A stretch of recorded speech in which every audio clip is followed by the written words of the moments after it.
بالنسبه للقبور العائليه كاينه دابا حاليا، دابا ولاو على القبور ديال 6 القبور، اللي دابا الحفر والدفن ديال 6 القبور كنضيفوا لهم واحد 2 القبور كيولوا 8.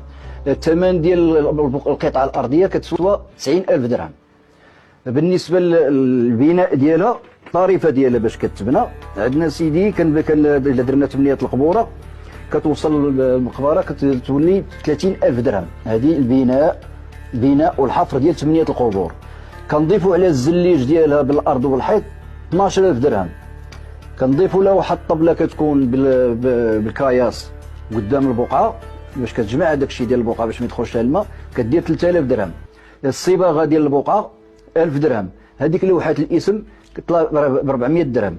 نعطيك المجموع ياكي، خصني نعطيك المجموع ديال البقعه بشحال كتطلع. قلنا 90,000 درهم.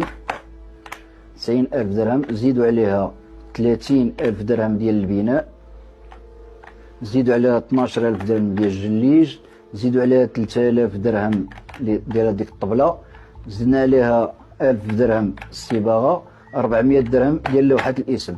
كتطلع 13 مليون 136,400. لا 13 مليون و640 باش كتطلع البقعه. الفئات اللي كتاخذ هاد البقعه العائليه هي الفئه الميسوره.